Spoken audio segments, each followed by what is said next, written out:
이 자리에 계신 분들 가운데서 6.25 전쟁에 참전하신 분도 계실 것이고 또 6.25 전쟁을 겪으신 분도 계실 것입니다. 전쟁의 참상은 이루 말로 표현하기가 어렵습니다.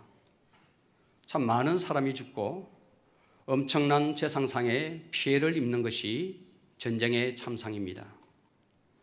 우리 한 달 후면은 이제 6.25가 됩니다.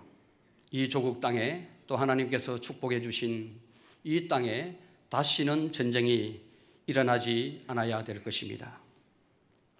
오늘 이 본문의 말씀을 보니까 하나님께서 선지자를 통해서 백성들에게 나팔을 불라고 말씀을 하고 있습니다. 왜 나팔을 불라고 말씀을 하고 있습니까? 조금만 있으면 전쟁이 일어날 것이기 때문에 그렇습니다. 전쟁이 일어날 나팔이지요. 어디서 불라고 말씀을 하고 있습니까? 8절 말씀해 보시면은 기브아와 라마와 베다인에서 나팔을 불라고 말씀을 하십니다. 이 세 지역은 다 남북의 국경선에 위치한 지역들입니다. 그리고 아주 높은 산으로 된 요새지라고 말씀을 드릴 수가 있습니다. 그러니까 여러분, 외세의 침략으로부터 비교적 안전한 지역들이죠. 이곳에서 힘차게 뿔나팔을 불라고 선지자가 백성들에게 말씀을 하고 있는 것입니다. 바로 그것에서 조금만 있으면 이제 전쟁이 일어나게 될 것이다.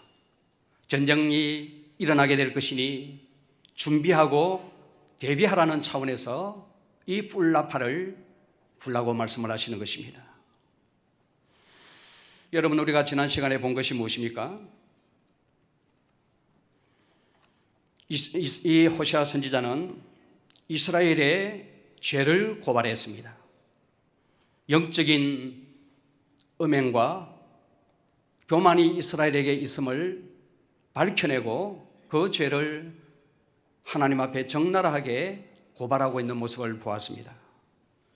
그리고 이어서 호세아 선지자가 백성들에게 뭐라고 말씀을 하고 있습니까? 하나님이 너희와 너희의 기업을 다 삼켜버릴 것이라고 예언을 했습니다. 이제 때가 온 것입니다. 그래서 지금 나팔을 불라고 말씀하고 계시는 것입니다. 사랑하는 성도 여러분, 우리가 이 본문의 말씀을 마음에 담고 묵상을 하면서 제일 먼저 알아야 될 것이 무엇입니까? 죄는 반드시 하나님의 심판을 불러온다는 것입니다.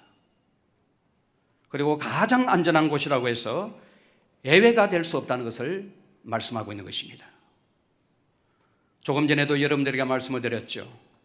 가장 중앙부에 있는 새 도시, 그리고 높은 산에 세워진 성읍이고 이 새 성읍은 요새화되어 있는 지역들이에요. 그럼에도 불구하고 이곳에서 전쟁을 알리는 나팔을 불라고 하신 이유가 무엇입니까? 가장 안전한 곳이라고 해서 예외가 될 수가 없다는 사실입니다. 하나님이 심판하시면 가장 안전한 곳이 가장 위험한 곳이 될 수 있기 때문에 그렇습니다. 그래서 요새화되어 있는 기브아와 라마와 베다인에서 힘차게 뿔나팔을 불라고 말씀을 하고 있는 것입니다. 사랑하는 성도 여러분, 오늘 우리 본문의 말씀을 읽어내면서 우리가 먼저 알아야 될 것은 무엇입니까? 죄는 반드시 다루어져야 한다는 사실을 말씀하고 있습니다. 홍수심판을 통해서 우리가 보는 것이 무엇입니까? 우리 하나님은 오래오래 참으시는 분이세요. 우리 하나님은 노하기를 더디하시는 하나님이세요.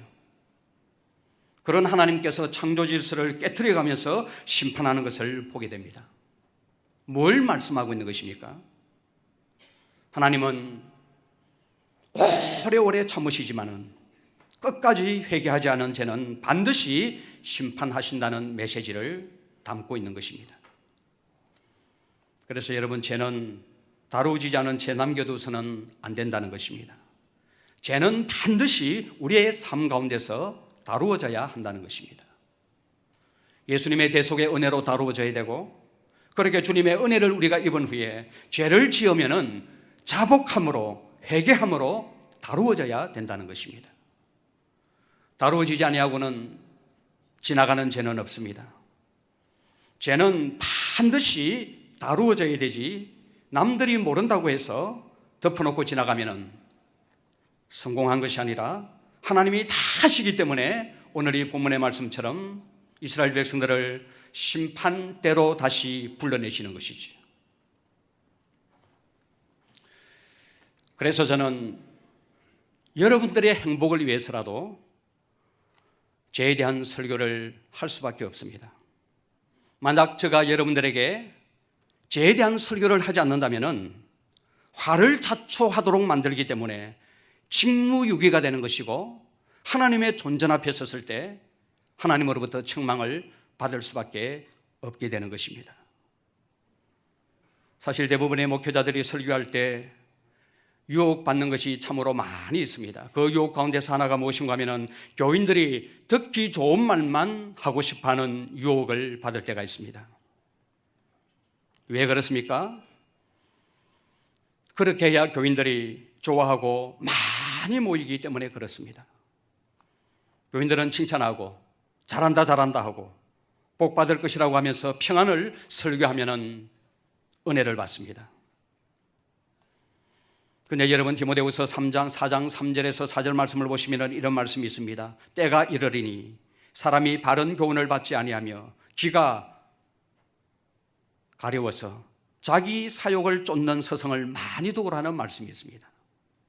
이런 말세가 되면 이런 현상이 나타나게 된다는 것입니다. 사람들은 귀가 이렇게 가려워서 귀를 즐겁게 해줄 서성을 많이 둔다고 성경은 말씀하고 있습니다. 그래서 말세에는 듣기 좋은 말씀만 전합니다. 죄에 대한 설교, 죄를 책망하는 설교는 사람들이 거북하게 생각하기 때문에 잘 하지 않는 경향이 있습니다. 이런 메시지를 전하는 대표적인 목사가 바로 긍정의 힘이라는 책으로 우리에게 잘 알려져 있는 미국의 목사인 조엘 오스틴이라는 사람입니다. 이분은 이렇게 주장을 해요. 목회에 성공을 하기 위해서는 죄에 대한 설교를 해서는 안 됩니다. 성도들을 책망하는 설교를 해서는 안 됩니다. 어떻게 하든지 간에 길을 즐겁게 하는, 행복을 주는, 평안을 구하는 그런 설교를 해야만이 교인들이 좋아하게 되고 그런 설교를 사람들이 다 좋아하라 하기 때문에 많은 성도님들이 모이게 된다. 그렇게 이야기를 해요. 저는 여러분들에게 말씀드리고 싶은 것은 우리가 하나님과의 이 바른 관계를 맺지 못한다면 우리가 누리는 이 안정과 평안과 복됨은 다 거품이 되고 만다는 사실을 우리는 알아야 합니다. 왜냐하면 언젠가는 오늘 본문에 나와 있는 그것처럼 하나님이 심판의 나팔을 부실 것이기 때문에 그렇습니다. 하나님이 심판의 나팔을 부시면 어떻게 됩니까? 14절 말씀을 보십시오. 이렇게 기록을 하고 있습니다.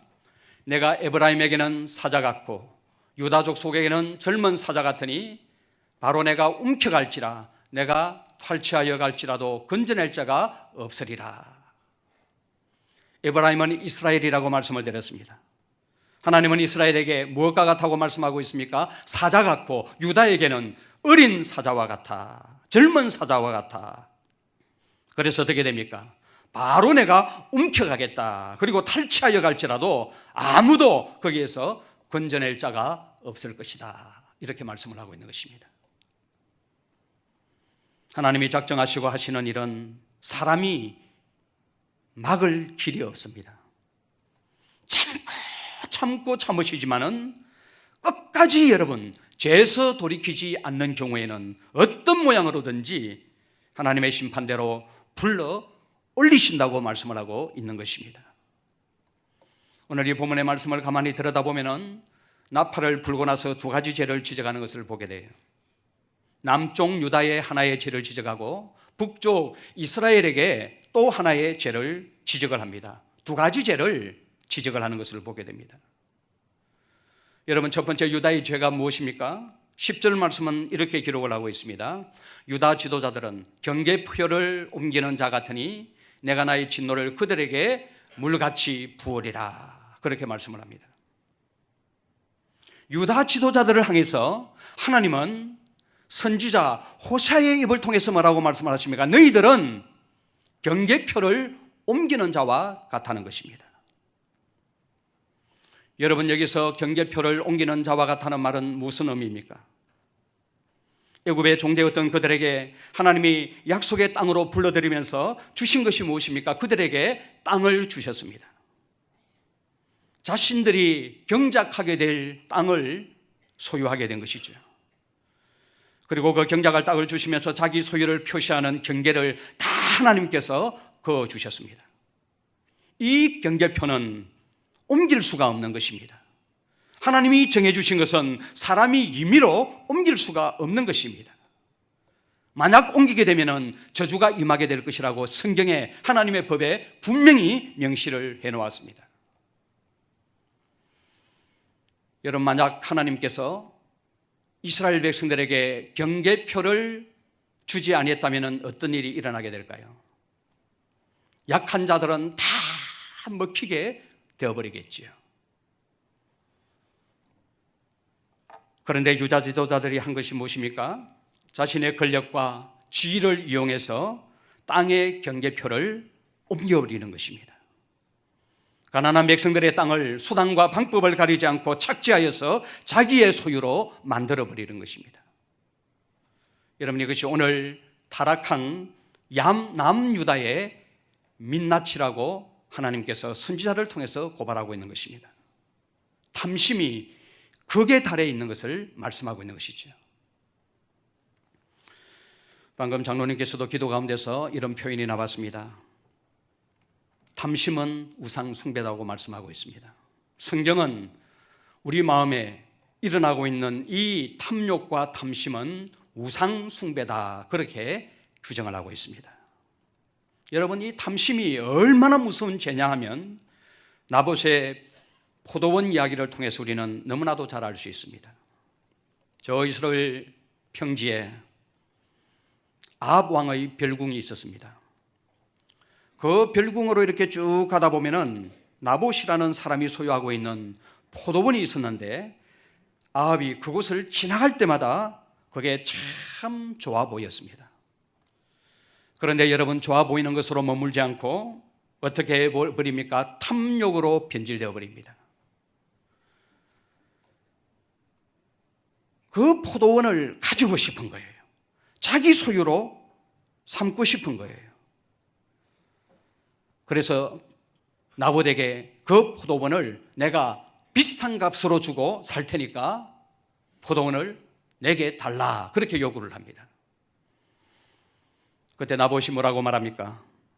이 포도원은 조상으로부터 유산으로 받은 것이기 때문에 팔 수도 없고 줄 수도 없고 하나님의 법에 분명히 그렇게 명시되어 있으니까 왕이라 할지라도 이 포도원을 왕에게 드릴 수가 없습니다, 그렇게 말을 합니다. 이 일로 인해서 왕은 병들어서 눕게 됩니다.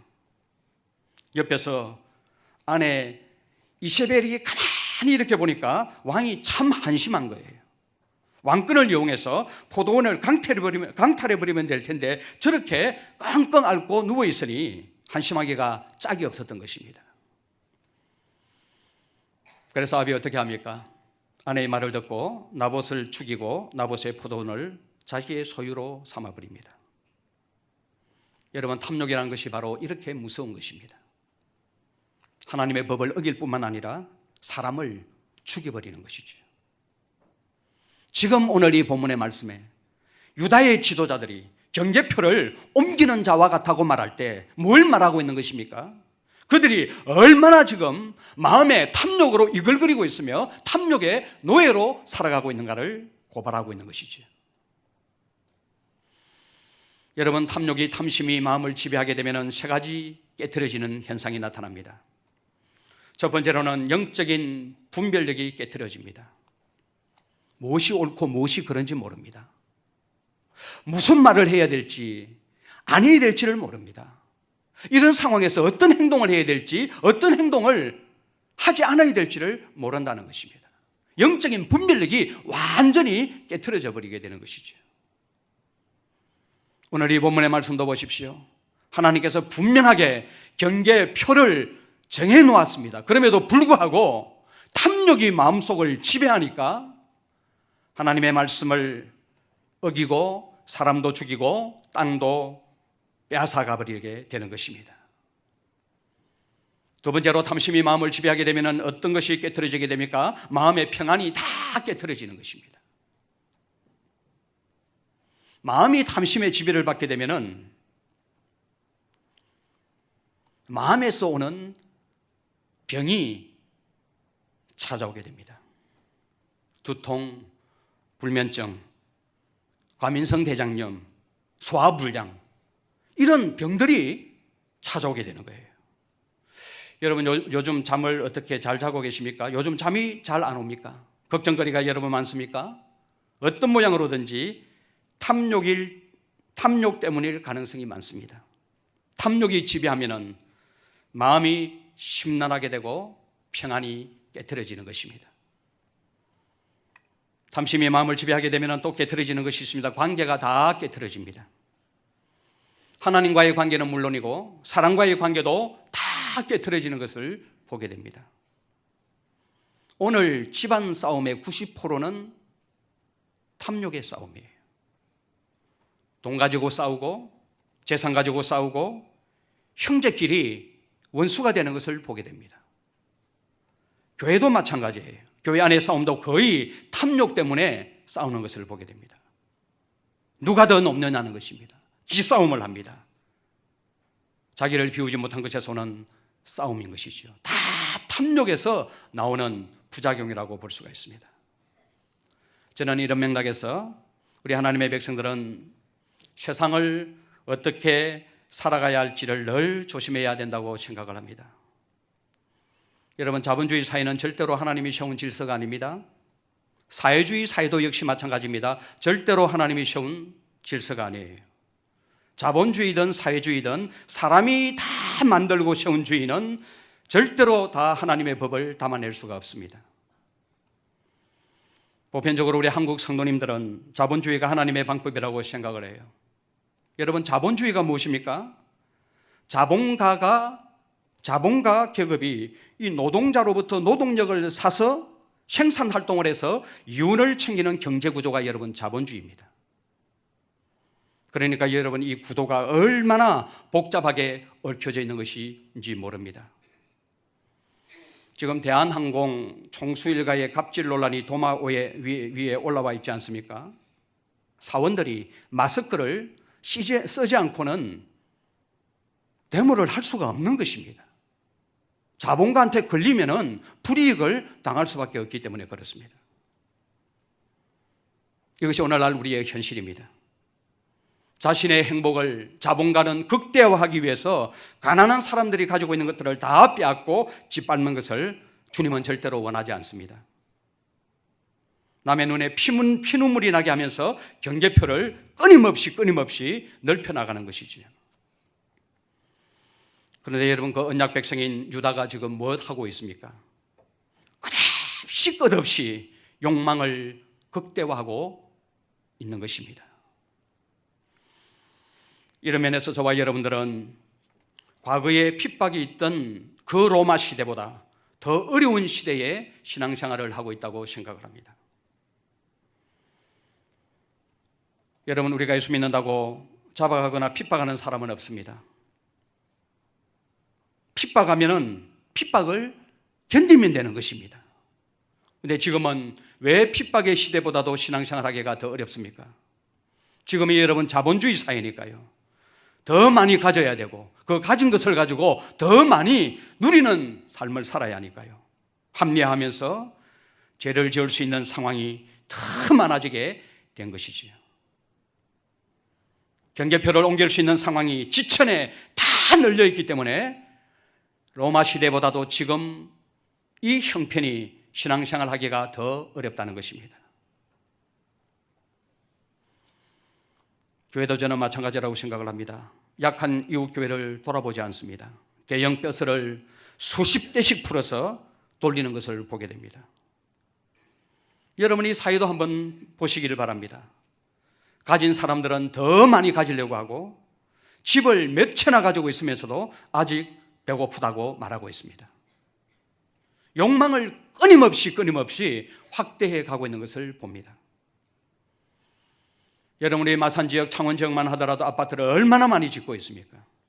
아파트를 그렇게 많이 짓는데도 그 집을 다 누가 가져갔는지, 앞으로 가져갈는지 모르겠습니다.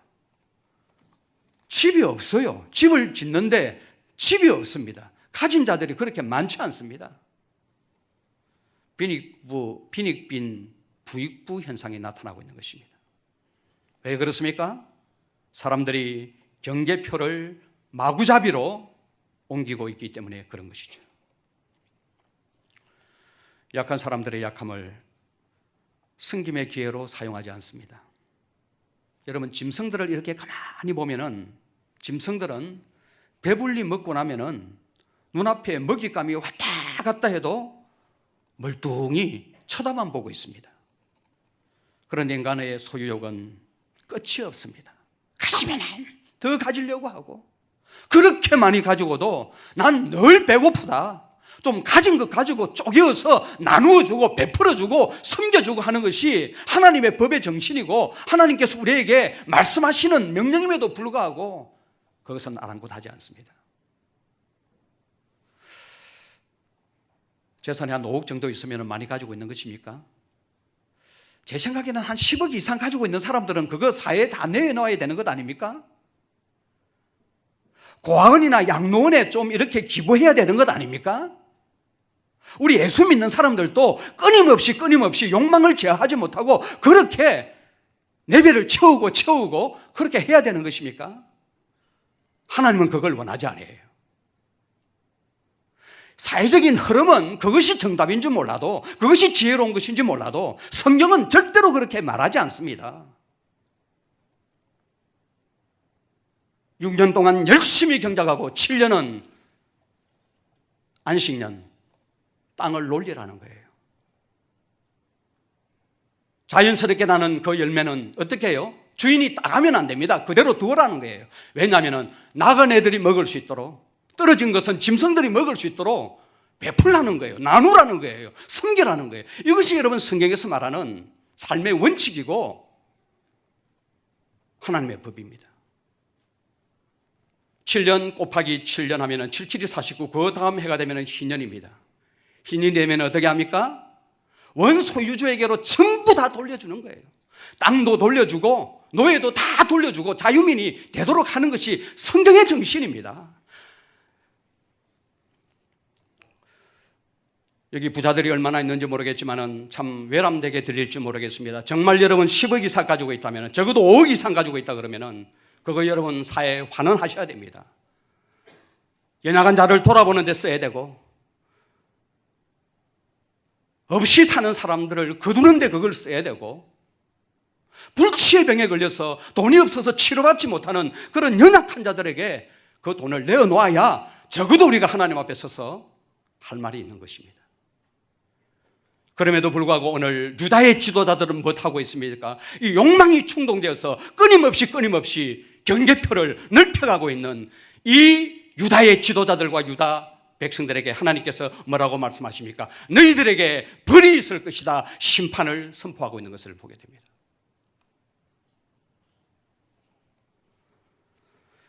사랑하는 성도 여러분, 우리가 이 땅을 살아가면서 사람의 존귀와 영광이 어디에 있는 줄 알아야 합니다. 세상 사람들은 이 땅에서 많은 높은 지위를 가지고 많이 가지고 좋은 차 타고 넓은 집에서 살면은 저 사람은 참 존귀롭다, 저 사람은 참 영광스럽다 그렇게 말할지 모르지만은 하나님의 면전에서 정확한 하나님의 잣대로 평가가 있을 날이 있을 것인데 그때는 완전히 상황이 달라질 수밖에 없는 것입니다. 여러분 성도들이 자족할 줄 모르면은, 제 생각입니다만은 이 세상은 소망이 없습니다. 적어도 우리가 성도들만이라도 자족하고 나누고 섬기지 않으면 이 세상의 무한 경쟁은 절대 저는 거두어지지 않는다고 생각을 합니다. 저도 교회를 하고 있지만은 교인 쟁탈전이 실제로 우리가 보는 목전에서 벌어지고 있지 않습니까? 옆에 있는 교회가 성장하는 것을 눈뜨고 보지 못하고 있습니다. 여러분, 교회가 이러는데 어떻게 여러분 세상이 변화될 수가 있겠습니까? 교회가 세상에서 빛이 되고 소금이 되고 이런 영향력을 가지고 세상을 변혁시켜야 되는 사명을 가지고 있음에도 불구하고 교회가 교회로서의 재구치를 하지 못하는데 어떻게 여러분 사회의 변혁을 우리가 꿈꾸며 기대할 수가 있겠느냐는 것입니다.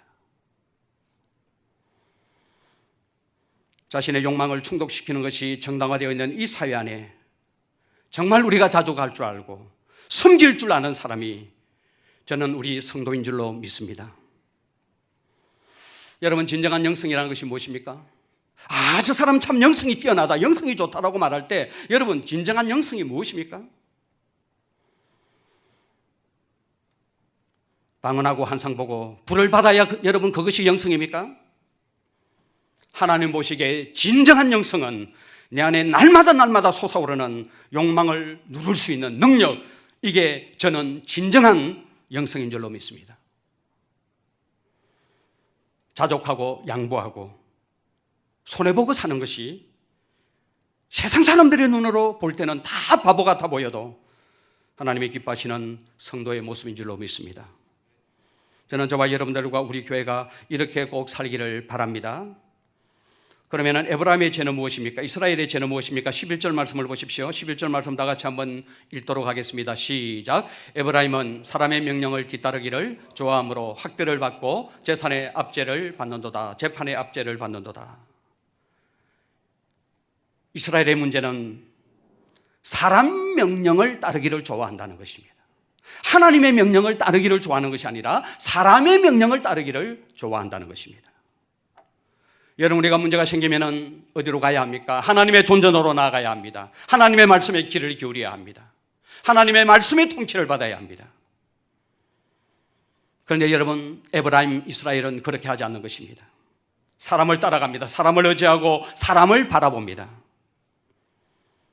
하나님 앞에 가지고 가면 어떤 일이 일어나는지 전혀 알 수가 없는 것입니다. 그래서 사람의 말과 방법과 세상의 가치관으로 쉽게 달려가는 것을 보게 되는 것이죠. 오늘 우리처럼 여러분 교회 와서 기도하고 교회 와서 하나님께 예배를 드리고 있지만은 이것은 여러분 하나님이 원하시는 진정한 제사가 아니에요.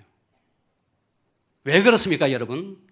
하나님이 원하시는 진정한 제사는 바로 삶의 모든 영역에서 하나님을 의지하고 24시간 하나님을 바라보고 하나님을 찾는 이 삶의 예배가 되어야만이 오늘 이 자리에 나와서 하나님 앞에 기도하고 찬양하고 예배하는 이 모든 예배가 하나님이 받으실 만한 제사요 예배가 되는 것이죠. 여러분, 오늘 에브라임의 문제가 무엇이라고 선지자는 고발하고 있습니까? 야렙 왕을 찾아가는 것입니다. 13절 말씀은 이렇게 기록을 합니다. 또 다 같이 한번 읽어보겠습니다. 에브라임이 자기의 병을 깨달으며 유다가 자기의 상처를 깨달았고 에브라임은 아수르로 가서 야렙 왕에게 사람을 보내었으나 그가 능히 너희를 고치지 못하겠고 너희 상처를 낫게 하지 못하리라. 오늘 선지자가 하는 말이 무엇입니까? 이스라엘과 유다가 상처를 깨달았대요. 병을 깨달았대요. 여러분, 이것은 무슨 말입니까? 현실적인 어려움을 발견하고 인식을 했다는 것입니다. 지금 상당한 문제에 직면하고 있다.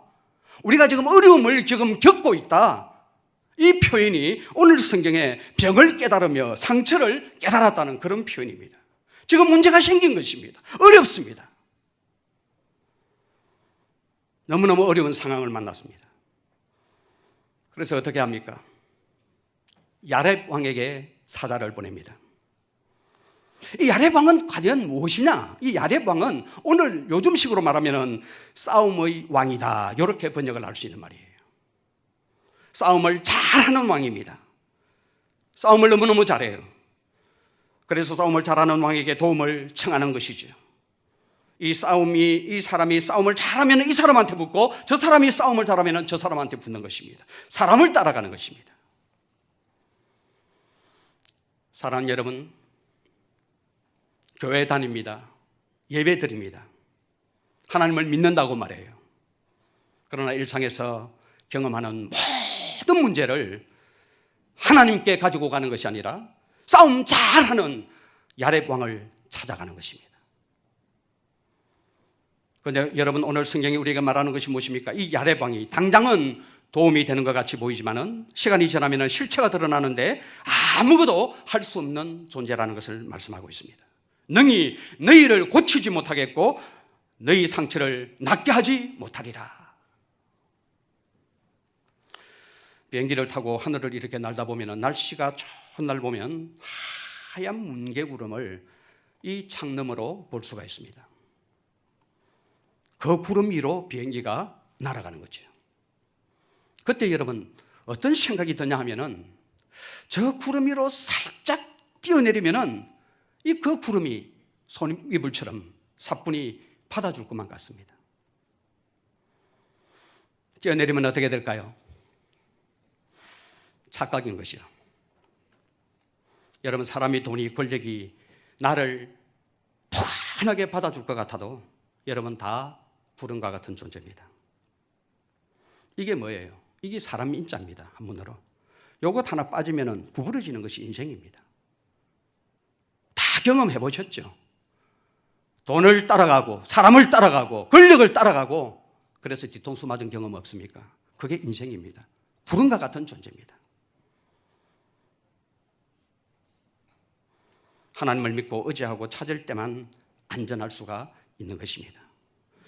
성경을 읽다 보면 진리 하나를 발견하는데 그게 뭐냐 하면은 자기가 의지하고 따르는 것과 함께 망하더라는 것입니다. 아수르가 일어나서 괴롭히니까 이스라엘이 어떻게 합니까? 애굽에 사신을 보내고 돈을 보내고 도움을 청합니다. 나중에 어떻게 됩니까? 애굽이 망할 때 이스라엘도 같이 망하게 되는 것을 보게 되는 거예요. 이게 성경이 우리에게 말하는 진리입니다. 하나님 외에 다른 것에 목을 메고 다른 것을 의지하고 다른 것과 함께 따라갈 때 그것이 망할 때 같이 따라 망하는 거예요. 여러분, 유다 왕 중에서 히스기야 왕만큼 신실한 왕은 찾아보기가 힘들어요. 그런 히스기야도요, 아수르의 사네립이 쳐들어오자 너무나 두려워한 나머지 애굽을 의지하여 애굽 왕에게 도움을 청합니다. 유다에서 여러분 애굽까지 거리가 얼마나 됩니까? 광야를 지나고 지나야 합니다. 사신을 보냅니다. 돈을 싸질러 가지고 보냅니다. 야레방을 찾는 것이죠. 그 믿음 좋은 히스기야도 말입니다. 이 일로 인해서 이사야 선지자를 통해서 책망을 듣게 되죠. 어떤 책망을 듣게 됩니까? 이 패역한 자식들아 화 있을진저 하면서 하나님이 책망을, 심판을 선포하는 것을 보게 됩니다. 여러분, 하나님을 믿고 하나님을 의지하지 않는 것이 바로 패역이라고 성경은 말씀하고 있습니다. 우리가 인생을 살아가면서 이런저런 위기를 만날 때가 있습니다. 나라의 위기, 교회의 위기, 가정의 위기, 경제의 위기, 건강의 위기, 이런저런 모양의 위기를 만납니다. 이런 상황에서 진짜 하나님을 믿는지 우리는 점검을 해보아야 합니다. 위기가 오지 않을 때는 다 하나님 잘 믿는 것 같아요. 예배 자리에 앉아있을 때는 다 하나님을 사랑하고 하나님을 잘 섬기고 하나님 잘 믿는 사람 같습니다. 그러나 위기가 딱 찾아오면은 저 사람이 진짜 하나님을 의지하고 믿는 사람인지 믿지 않는 사람인지를 판별할 수가 있습니다. 그래서 하나님은 우리에게 때론 위기를 통해서 우리의 신앙을 점검해 보시는 것입니다. 그 믿음 좋은 히스기야 왕이 애굽에게 도움을 요청한 것이 저는 남의 이야기가 아니라고 생각을 합니다. 바로 저와 여러분들의 이야기입니다. 우리는 다 하나님을 믿는다고 고백합니다. 하나님을 신실하게 따른다고 말합니다. 그런데 여러분, 하나님만 믿고 나갑시다 하면 뭐라고 말하는가 하면은, 아이고 목사님 그렇게 현실감이 없어서 뭐 하겠습니까? 하나님도 믿고 또 다른 것도 믿어야 되지요. 그렇게 말하지 않습니까?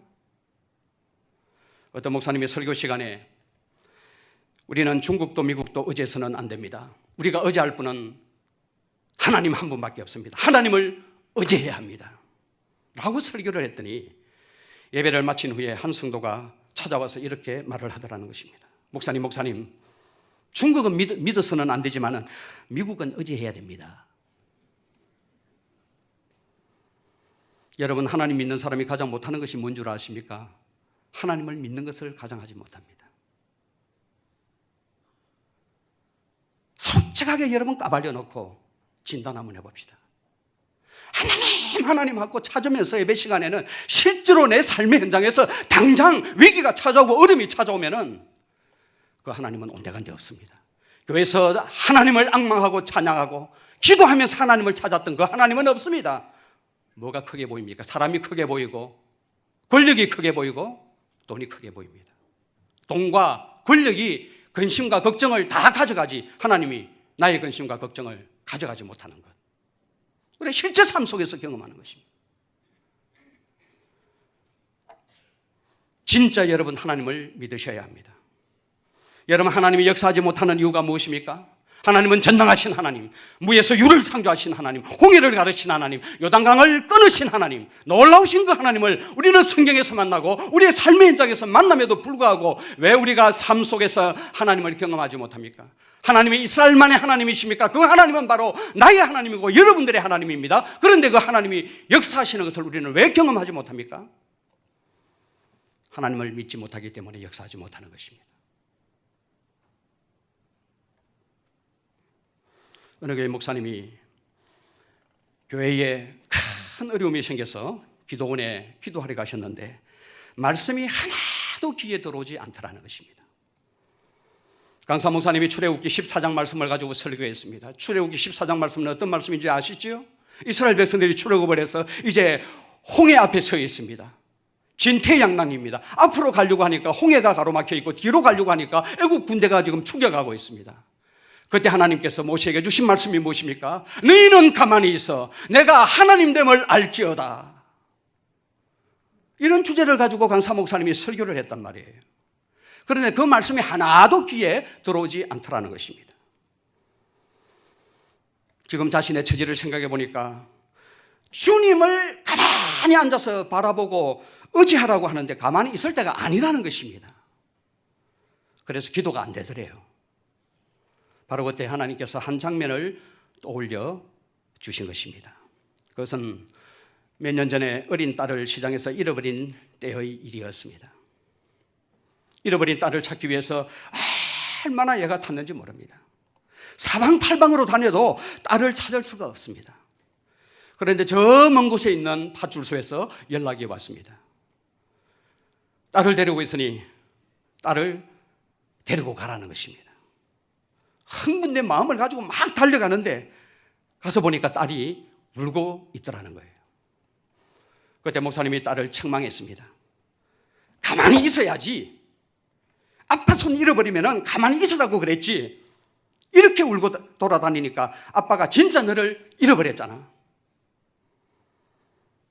자신이 이렇게 야단쳤던 그 장면이요, 눈에 환하게 들어오는 것입니다. 그때 정신이 들면서 내가 지금 뭐 하고 있는 거냐, 이런 위기 상황에서 정말 가만히 있으면서 주님을 바라보고 주님을 의지하고 주님께 마음을 드리고 나아가야 될 텐데 내가 지금 왜 이러고 있느냐는 거예요. 자신의 실체를 발견한 겁니다. 그래서 기도에 집중하게 되고 하나님을 전적으로 의지하면서 마음의 평안을 찾게 되고 하나님이 주시는 은혜와 지혜로 문제가 하나하나 해결되는 경험을 했다는 간증을 들어본 적이 있습니다.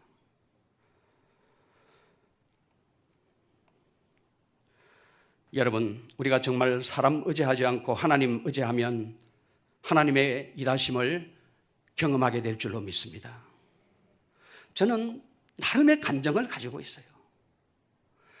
이 교회가 있는, 예배당이 있는 이 땅을 구입할 때 교회가 모아둔 돈 하나도 없었습니다. 계약을 해야 되는데 첫 계약 성금을 걸어야 되는데 성금 걸 1,000만 원 돈이 없었습니다. 어떻게 하겠습니까?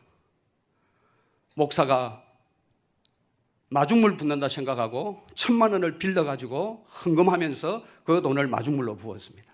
그 다음이 암담한 거예요. 또 중간에 5,000만 원 중도금을 치러야 되는데 그 돈이 없는 것입니다. 진의 후배 목사가 자기 집이 있다고 그래가지고 그 집 담보로 몇 개월만 5,000만 원 좀 빌려달라고, 담보대출 좀 해달라고 해준다 그랬습니다. 가서 보니까 사모가 틀어가지고 못 해준다 그래요. 또 우리 교회 안에 일어난 여러 일들도 있었습니다. 그때 하나님께서 저에게 깨닫게 해주셨습니다. 가만히 있어. 내가 하나님됨을 알지어다. 그때부터 집중적으로 하나님 바라보고 하나님 의지하고 기도하기 시작했고, 그때 하나님께서 놀라운 역사를 베푸시는 것을 경험을 했습니다.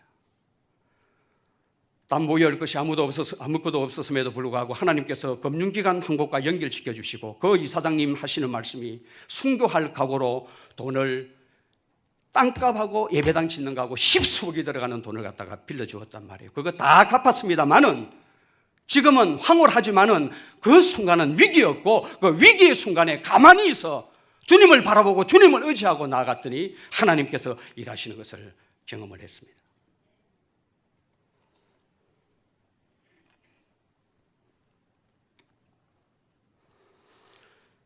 여러분, 오늘 이스라엘의 죄와 유다의 죄는 바로 우리의 모습을 지금 보여주고 있다고 생각을 합니다. 여러분, 이것이 남의 이야기가 아닙니다. 유다만의 이야기가 아니고 이스라엘의 이야기만 아닙니다. 바로 저와 여러분들의 이야기라는 사실입니다. 나의 삶에 어려움이 오면은 끝없이 사람 찾아가고, 그것뿐입니까 여러분? 끝없이 욕망에 이끌려서 경계표를 자꾸만 넓혀가고, 더 높은 자리, 넓은 장소, 더 많이 가질 수 있는 자리로 나가고 싶어하는 마음, 우리 솔직히 인정할 수밖에 없습니다. 이렇게 살다 보니까 여러분, 하나님의 임재를 경험하지 못합니다. 신앙생활의 즐거움과 기쁨을 누리지 못하는 것입니다. 성령과 소통이 안 되는 것입니다.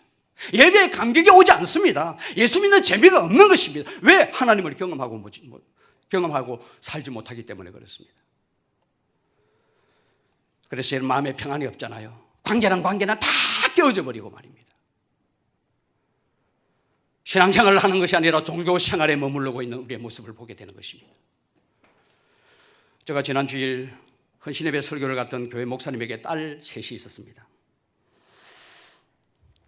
예배를 다 마치고 난 뒤에 목양실에서 한 2시간 정도 이야기를 나눠봤을까요? 딸 이야기를 또 해주시는 거예요. 이 목사님은 딸을 아주 자유분방하게 그렇게 양육을 하고 있었습니다. 첫째 딸은 초등학교 선생님이세요. 둘째 딸은 지금 대학 4학년입니다. 셋째 딸은 아빠 나 대학 가기 싫어. 나는 여상 가가지고 금융기관에 나는 일을 할래. 그렇게 대학을 포기하고 여상에 들어가서 여상을 졸업하고 신협에 올해 입사를 했습니다. 여러분, 신협 입사 만만치 않습니다. 우리 교회를 스쳐 지나가신 집사님 계시는데 신협 지원했다가 떨어졌고요. 그 다음 해에 교사 임용고시에 지원해가지고 합격을 해서 중학교 국어 선생님 하셨어요. 지금도 하고 계십니다. 금융기관에 들어가기가 참 어려워요. 그런데 그 고등학교를 졸업하고 어려운 경쟁률을 뚫고 들어갔단 말이에요. 지금은 수석기간입니다. 이 기간 동안 좋은 점수를 받아야 정직이 된다고 합니다. 그런데 지난 4월 1일 부활주일이죠. 신협에서 행사가 있어서 전 직원 동원령이 내렸습니다. 이 딸은 고민하지 않았습니다. 이사장님에게 찾아가서, 이사장님, 저는 못 갑니다. 주일은 하나님께 예배드리는 날입니다. 특별히 근본주일은 우리 예수님이 사망 근세를 이기시고 부활하신 주님이기 때문에, 주일이기 때문에 더 안 됩니다. 그러니까 이사장의 얼굴이 싹 달라지더라는 거예요. 그러면은 다음에도 이런 행사가 있으면 안 나올래? 예, 안 갑니다. 이 이야기를 아빠 목사에게 하는데 그 아빠 목사가 이 이야기를 듣고 너무나 불안하더라는 거예요. 앞으로 여러분, 이 딸이 어떻게 될지 저는 궁금합니다. 그러나 제가 확신했습니다. 하나님을 믿고 하나님을 기쁘시게 하는 편을 택한 이 딸을 하나님께서 어떤 모양으로든지 저는 축복해 주실 줄로 믿습니다. 여러분, 믿음의 세계는 참 희한합니다. 역설이에요. 살고자 하면 죽습니다. 죽고자 하면 삽니다. 다니엘이 그랬지 않습니까?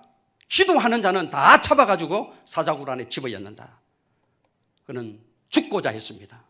예루살렘을 향하여 창을 열고 하루에 3번씩 하늘의 하나님께 기도했고, 사드락과 메삭과 아벳느고 금신상 앞에서 절하지 아니함으로 어디에 들어가게 되었습니까? 풀무불 속에 들어가게 되었고 다니엘은 사자굴 속에 들어가게 되었습니다. 죽고자 하니까 어떻게 되었습니까? 다 거기서 살아서 나오더라는 것입니다. 우리가 이걸 못하는 거예요. 우리는 죽고자 해서 사는 이런 놀라운 하나님의 일하심을 경험하지 못하는 이유가 무엇입니까? 죽고자 안 하기 때문에 그래서 죽고자 해야 살고 승진되고 내 앞길이 열리게 되고 하나님이 주시는 놀라운 은혜를 경험하게 되는데 죽고자 하는 목숨 걸고 주님을 따라가는 삶이 우리에게 없기 때문에 하나님께서 베풀어 주시는 하나님의 은혜와 복을 우리가 누리고 살아가지 못하고 있다는 사실이에요. 저는 오늘날 이 한국교회의 영적인 기상도를 바라보고 또 우리 교회의 영적인 기상도를 바라보면서 좀 야성이 있었으면 좋겠다. 목숨 걸고 예수님을 믿는 사람이 있었으면 좋겠고 목숨 걸고 기도하고 목숨 걸고 말씀 딱 부여잡고 주님을 따라가는 자가 되었으면 좋겠다. 이 야성이 회복되는 오늘 주일 아침이 되기를 주님의 이름으로 축원을 드립니다. 여러분, 세상 사람들이 보기에는 굉장히 어리석어 보이고 무모해 보이고 고지식해 보여도 현실감이 없어 보여도 아래 방을 찾아가지 않는 것이 하나님의 백성들이 살아가는 삶의 방식이라고 오늘 성경은 우리에게 말씀하고 있습니다. 이 삶의 방식을 나의 삶의 방식으로 믿고 주님 딱 부여잡고 주님을 의지하고 가만히 있어서 하나님이 하나님 되심을 알게 되는 은혜를 누리시는 우리 모든 성도님들 되시기를 주님의 이름으로 축원합니다.